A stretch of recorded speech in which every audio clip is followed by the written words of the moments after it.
John F. Kennedy became the 35th President of the United States in 1961, bringing with him a sense of energy, charm, and optimism that inspired millions. He led the country through tense moments of the Cold War, the Cuban Missile Crisis, and took steps towards civil rights reform. His vision of space exploration and a new frontier gave Americans a sense of possibility. But on November 22, 1963, that promise was cut short when he was assassinated in Dallas, Texas, an event that shocked the world and left the nation in mourning. Since his death, some believe Kennedy never fully left the places he loved and the halls of power he once walked. In the weeks that followed, people came from every corner of the country to stand at his grave. Some left flowers, some prayed, and some walked away pale-faced, telling of a sudden chill that cut through them as though someone had passed directly through their body. There were murmurs of a man in a dark suit standing near the flame, his face too shadowed to see clearly. Those who dared glance twice swore that the man was gone before their eyes could focus. The Hauntings did not stay at Arlington. Word spread among White House staff that the new president and First Lady were not alone in the private quarters.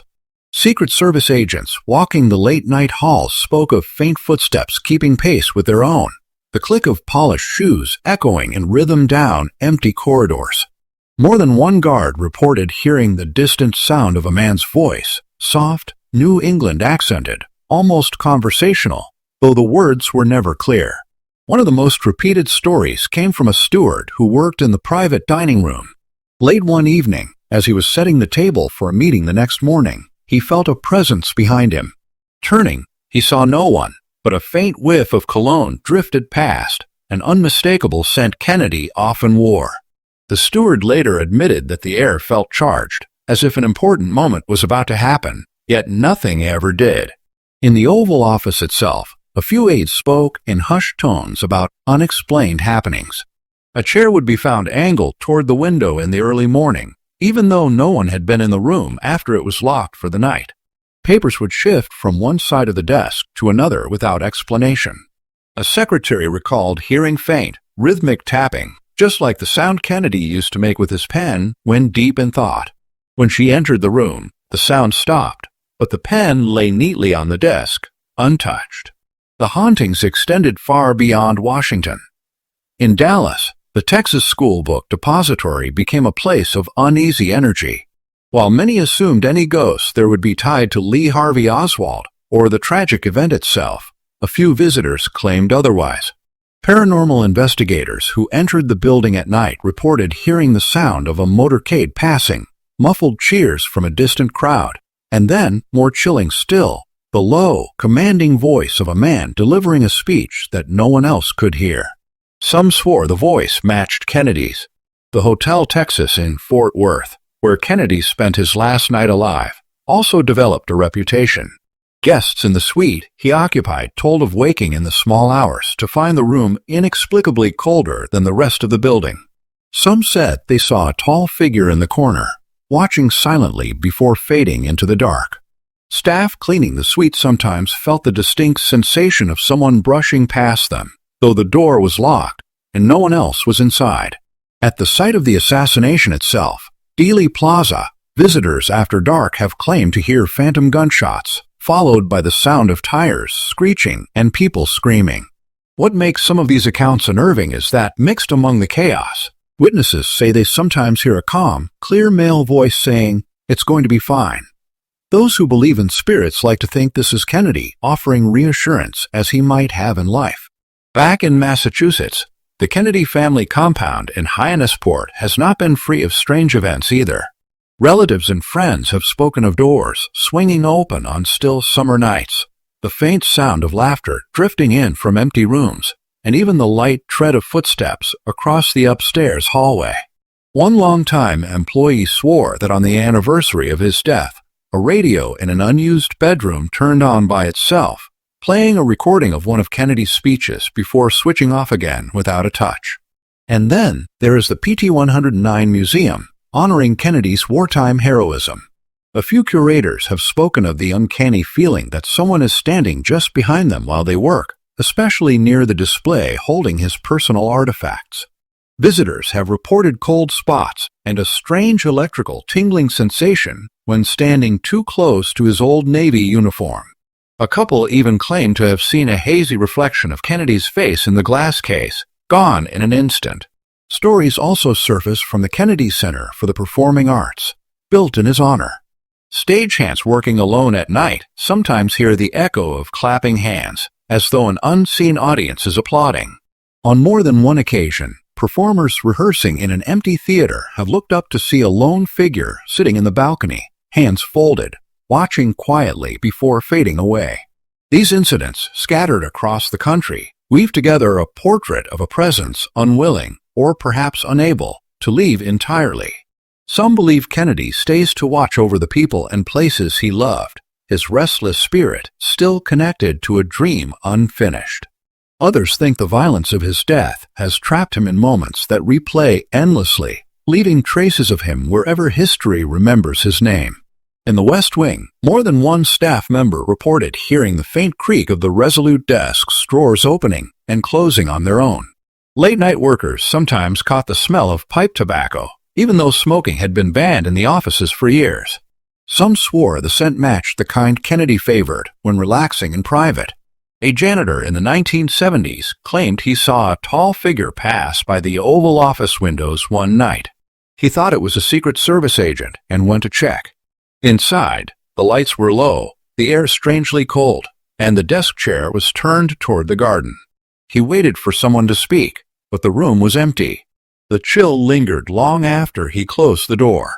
In the Lincoln bedroom, often linked to another famous ghost, there have been reports of two distinct presences, one tall and solemn, the other younger, quicker in movement. Some visitors described waking to the sound of a man speaking softly, though they could not make out the words.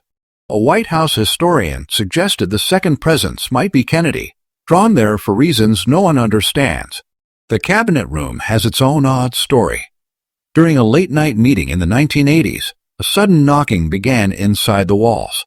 The sound moved along the length of the room, then stopped just behind the chair where Kennedy used to sit. The knocking started again, slower this time, and faded away as quickly as it had begun. No cause was ever found. Down in the White House basement, where archives and storage rooms line the halls, staff have whispered about a figure in a dark suit seen walking between shelves. When followed, he turns a corner and vanishes. One archivist swore that in the moment before he disappeared, the figure glanced back with a half-smile that looked exactly like photographs of Kennedy. Beyond the White House, the hauntings spill into other government buildings. In the Capitol building, night watchmen have reported hearing the faint sound of a speech being delivered in a nearby chamber, even though the rooms were empty. One guard swore the voice was familiar, confident, rhythmic, carrying the same hopeful tone as Kennedy's addresses. At the Pentagon, a retired security officer claimed that on the anniversary of Kennedy's death, he heard the distinct sound of a man pacing inside one of the briefing rooms late at night. When he entered, the room was dark, but the chair at the head of the table was pulled out, and the air smelled faintly of salt water, like the sea, a strange detail given Kennedy's love of sailing. Even the J. Edgar Hoover building, home to the FBI, has its share of stories. A clerk working late in the archives once found a stack of files scattered across a desk, as though someone had been searching through them in a hurry. When she gathered them up, she noticed that many were related to Kennedy's presidency. Some of the most unsettling Kennedy ghost stories don't happen in public view at all. They happen in the quiet corners of military bases, where the world rarely looks. At the Norfolk Naval Station in Virginia, sailors have spoken about a strange figure seen walking the pier on misty nights. Dressed in what appears to be a dark suit, the man stops to stare out at the water before fading into the fog. One officer swore he heard him speak, just a single word, PT. It's a chilling echo of Kennedy's service aboard PT-109 in World War II. At the Marine Corps base in Quantico, Virginia, a training instructor once reported seeing a man in the distance, observing the recruits.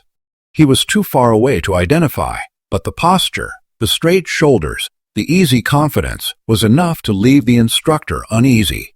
When he turned to point the man out, the figure was gone. Later, during a casual conversation, the instructor saw an old photograph of Kennedy and felt the hair on his arms rise. "That's him," he whispered. Overseas, the American Embassy in Dublin, Ireland, has its own tales.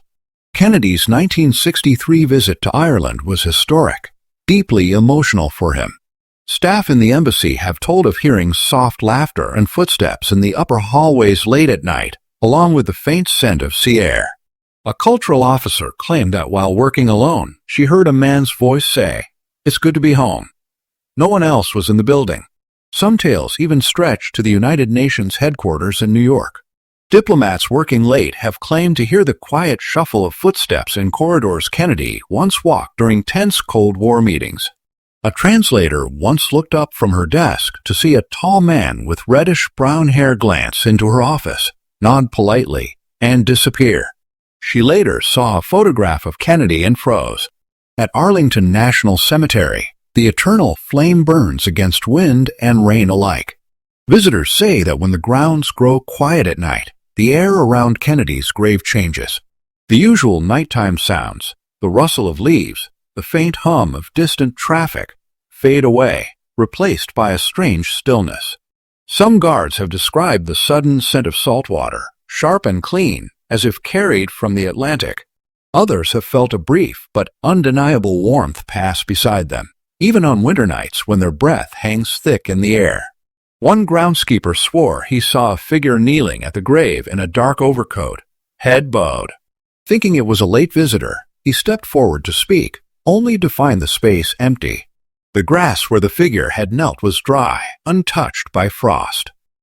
While visiting Paris years after JFK's death, Jackie's staff swore they saw her pause mid-step and smile faintly toward an empty chair in the corner, as if JFK was waiting there.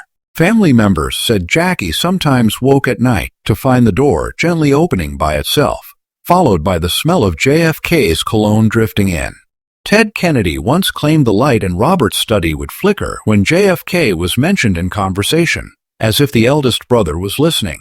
Caroline Kennedy told a close friend she felt a warm hand on her shoulder just before walking down the aisle. No one was standing behind her. While visiting Ted in the hospital, Jackie claimed she saw JFK's reflection in a hallway mirror, smiling reassuringly at her. Eunice Kennedy Shriver once looked out and saw Jackie on the lawn talking and laughing as if with someone, though no one was visible to others. Jackie returned to a Boston church one Christmas Eve and felt someone sit beside her. When she turned, the seat was empty but warm. During a visit after leaving the White House, Jackie felt a sudden rush of heat from the dormant fireplace and swore she heard JFK's voice say, "Welcome back, Jack." Caroline once found her children's toys arranged exactly as her father used to set hers, though no one had entered the room. Years after leaving, Jackie joined a private White House tour and felt a hand rest on the small of her back in the Blue Room, guiding her forward. While visiting her mother-in-law's garden, Jackie swore she heard JFK calling her name softly among the roses. Near the end of her life, close friends said Jackie often spoke softly to Jack, as though he were in the room, telling him she'd see him soon.